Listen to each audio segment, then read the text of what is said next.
মাত্র 5 মিনিটে ব্লেন্ডার ঠিক করুন। দেখুন কারেন্টে প্লাগ দিলাম, সুইচ দিয়েছে, ঘুরতেছে কিন্তু মশলা গুঁড়ো হয় না। তো আপনাদের দেখাচ্ছি, দেখুন এই যে ঘুরতেছে কিন্তু মশলা গুঁড়ো হয় না। আপনাদের বাটিটা লাগাই দেখাচ্ছি, এই যে দেখুন ভিতরে ঘুরতেছে কিন্তু ব্লেড ঘরে না, ভিতরে ঘরে, ব্লেড ঘরে না। তো আপনাদেরকে দেখাবো। তো সর্বপ্রথম আমরা যে কাজটা করব সেটা হচ্ছে আমাদের নাট খুলে নিতে হবে। নাট খুলে নিলাম, এই যে দেখুন আমরা নাট খুলে নিচ্ছি।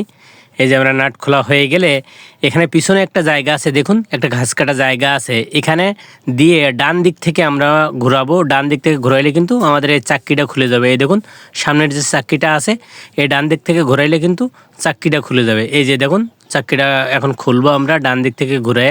এই যে ডান দিক থেকে ঘোরাচ্ছি, এখন কিন্তু চাক্কিটা খুলে যাচ্ছে। এই যে ডান দিক থেকে ঘোরাচ্ছি, ঘোরাইলে কিন্তু আমাদের সামনে যে পেনিয়ামের চাক্কিটা আছে ওটা খুলে যাবে।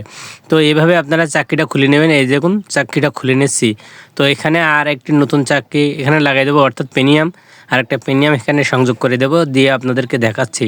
নতুন পেনিয়াম সংযোগ করে নিচ্ছি। দেখুন নতুন পেনিয়ামটা আমরা এখানে ধরে তারপরে যে ঘাস কাটা আছে, যে জায়গাটা আছে আমরা বাম দিকে ঘোরাবো। দেখুন আমরা বাম দিকে ঘোরাচ্ছি, পেনিয়ামটা ধরে রাখছি, ওর প্যাসে কিন্তু লেগে যাচ্ছে। হ্যাঁ এখন লাগানো হয়ে গেছে। এখন আপনাদের দেখাচ্ছি, এই যে দেখুন এখন কারেন্টের প্লাগ দিয়ে আপনাদেরকে দেখাচ্ছি।